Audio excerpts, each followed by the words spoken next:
Et retour sur le plateau de notre Agora Life Facilities, votre matinée digitale consacrée à la façon de réenchanter les bureaux.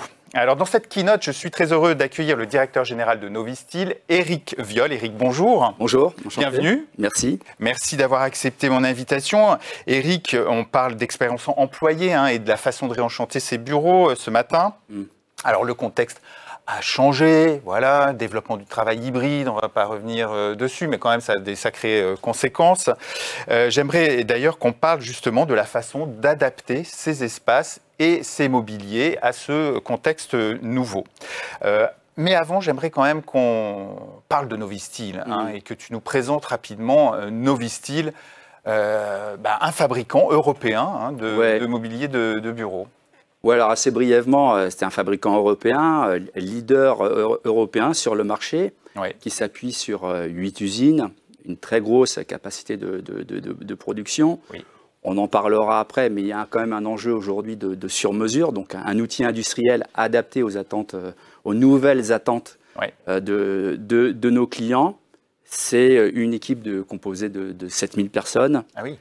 Oui, c'est significatif, avec une vraie culture d'une entreprise apprenante. C'est-à-dire que dans un contexte où les choses évoluent extrêmement rapidement, on a pour vocation d'essayer de coller au mieux aux attentes du marché et puis essayer d'anticiper les prochaines tendances du marché, ce qui est quand même de plus en plus compliqué. Oui, c'est pas facile, un boule de cristal, là, personne n'est Madame Irma. Ça a un avantage, c'est un atout d'être producteur, fabricant, industriel en Europe? Oui, parce que on est dans une logique du sur-mesure. Donc l'idée, c'est pas de rentrer au chausse-pied dans une solution.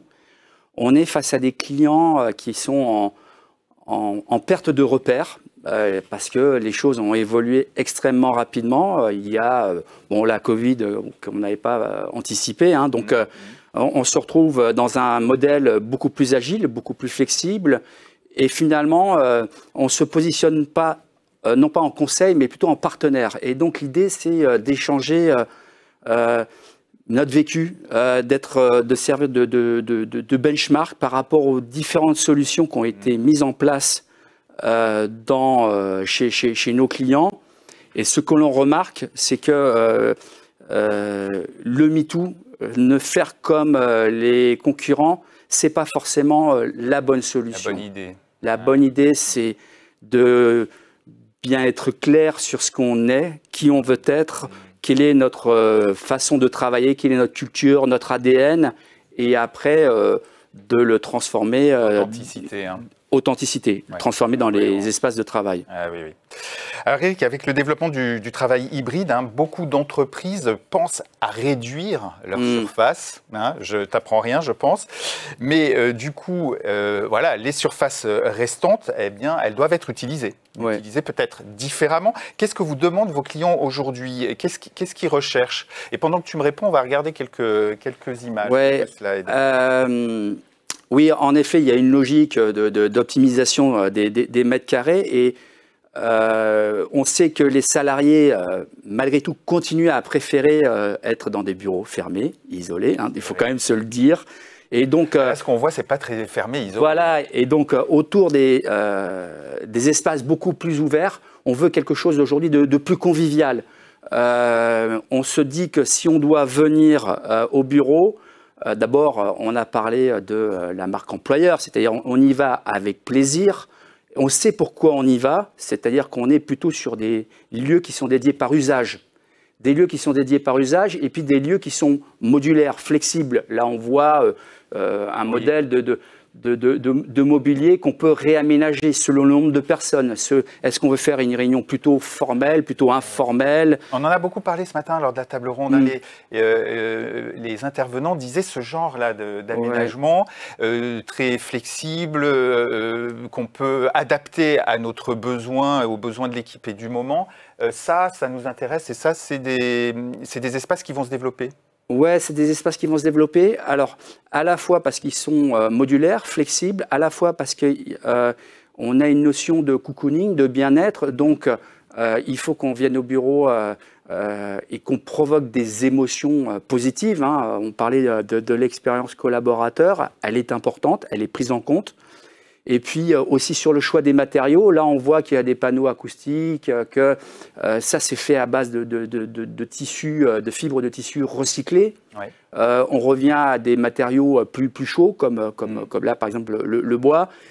Là c'est dynamique. Hein. Là c'est dynamique, mais c'est dynamique et c'est ça qui est amusant.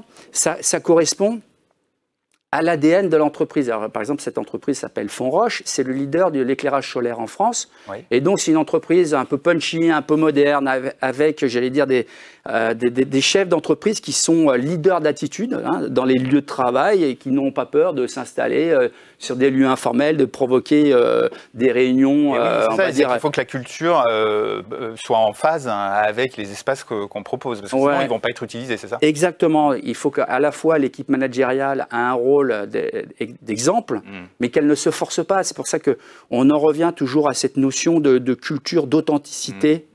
Je pense qu'il faut prendre vraiment en considération les salariés et leur provoquer en eux une expérience positive. Donc plus on sera sincère, plus on sera authentique, plus on l'accompagnera, plus on expliquera notre démarche, mieux elle fonctionne. Ouais. Et dans ce sujet du retour au bureau, de réenchanter voilà, un peu ces bureaux hein, et d'améliorer l'expérience collaborateur, qu'est-ce qui fonctionne bien? Qu'est-ce qu'on vous demande plus particulièrement aujourd'hui? Alors, encore une fois, j'allais dire, on est dans une posture humble, donc on est des fabricants.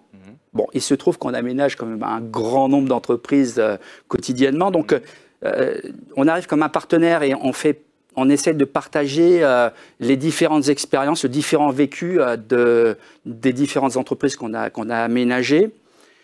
Et donc on va voir tiens, une vidéo pendant que tu parles sur Snow Leader. Hein, Snow Leader, super. Ouais. Oui, parce que Snow Leader, c'est quelque part le cliché d'une entreprise un peu rock'n'roll, avec le toboggan, un mur d'escalade, on va dire une version très américaine, très fun du travail, sauf que c'est leur métier.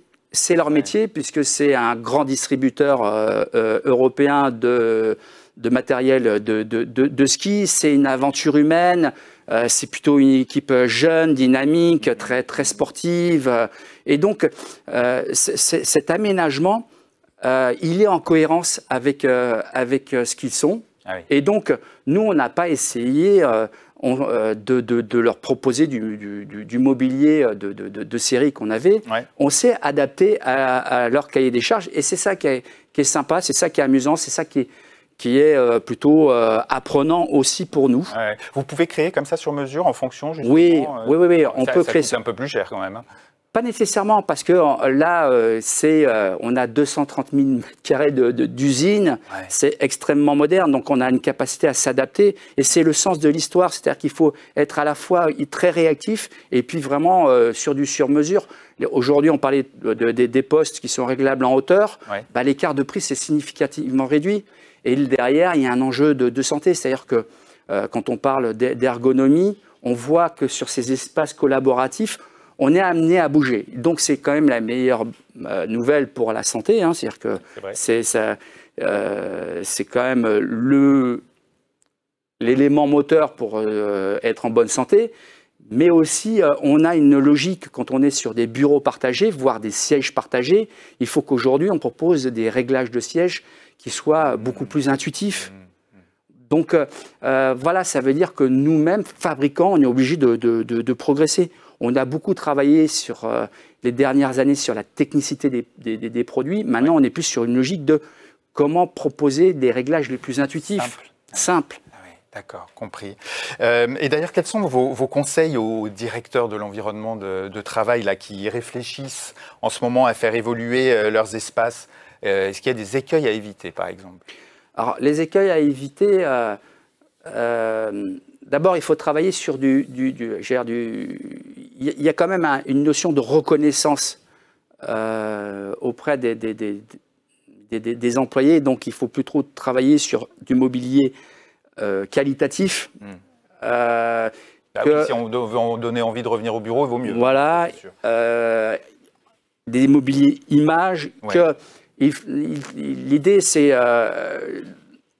que les environnements de travail ne soient pas trop tristes. Donc l'idée, c'est peut-être de mixer, et c'est ce qu'on voit de plus en plus dans les espaces de production, il y a un peu de soft sitting, sauf que si on met des canapés au milieu d'un espace de production, il faut, considérant qu'on travaille aussi sur un canapé, qu'il soit bien évidemment connecté, qu'on puisse travailler comme si on était sur un poste de travail. Voilà, et puis il faut être aussi très concentré sur les usages. Et donc, oui, il y a un enjeu de collaboration qui peut s'exprimer de différentes façons, encore une fois, formel, informel, on peut transformer des lieux, mais aussi il y a des lieux de concentration, de production. Il ne faut pas les oublier. Et il ne faut pas les oublier. On sent que dans les études, oui, bien sûr, il y a une attente pour plus d'espaces de collaboration. Je le vois dans presque toutes les études, les attentes sont très fortes sur les espaces de collaboration, mais toujours, tout de suite derrière, il y a, je veux pouvoir aussi avoir des espaces pour travailler en concentration, parce que quand je vais au bureau, à un moment dans la journée, je peux avoir besoin. Ouais.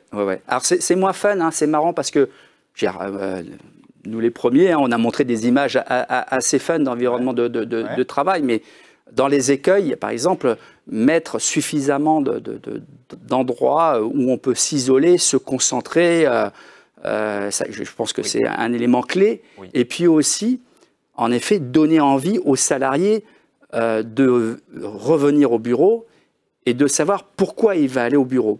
Je dis ça parce que l'écueil principal, c'est d'avoir des open space aujourd'hui avec un taux de remplissage qui est inférieur à 70%. Ah oui, largement. Et que dès lors qu'on est en dessous de 50%, on arrive sur des phénomènes plutôt anxiogènes où on a un effet inverse, c'est tellement glauque qu'on n'a plus envie de revenir au travail. C'est vrai, il n'y a pas d'ambiance, il n'y a pas d'animation, il n'y a pas d'ambiance. On ne voit même pas nos collègues. Et dans ces cas-là, ce qui est important, c'est de pouvoir réaménager rapidement. Donc là, de nouveau, on en revient à la flexibilité et l'agilité. On a fait un aménagement, on peut se tromper, mais l'idée, c'est de pouvoir repositionner, reconfigurer rapidement les espaces de travail. Aujourd'hui, il faut passer que sur du mobilier qui bouge, en vérité. Du mobilier qui bouge, on va partir sur des grands principes, selon les entreprises, encore une fois, mais plutôt qu'il y a un changement, on va dire qu'il y a plutôt 60% d'espaces collaboratifs et puis 40% d'espaces de production. Mais après, on réajuste. Peut-être qu'il va manquer de salles de réunion formelles, peut-être qu'il va manquer d'espace pour s'isoler. L'idée, c'est à la fois, il y a une phase. Alors, l'idéal, c'est de la co-création en amont avec les salariés, mais après, il y a une phase de pédagogie, d'expliquer comment s'approprier les lieux, pourquoi, et puis après, on apprend. Et on apprend et on voit si ça marche, si ça ne marche pas. Si ça ne marche pas, souvent, c'est qu'il y a un décalage sur la compréhension des attentes des salariés ou sur la culture de l'entreprise ou l'exemple des managers qui ne sont pas... On fait des salles de sieste, mais personne n'y va. Enfin bon, voilà. Oui. Classique. Oui. Mais j'allais dire, on a un métier passionnant parce que on essaye d'améliorer la qualité de vie au travail. Ce qui est plutôt plaisant dans notre métier, c'est que ça devient un sujet prégnant aujourd'hui dans le monde des entreprises et que derrière, il y a un enjeu économique, la marque employeur, enfin bon. Et oui, l'attractivité. L'attractivité. L'organisation aussi. Alors, dans les retours que j'ai aussi, c'est que les espaces les plus utilisés maintenant sont plutôt des petites salles de réunion de 2-4 personnes maximum, pas forcément réservables, et que là, il n'y en a jamais assez. C'est un peu le retour que... Oui, absolument. Oui.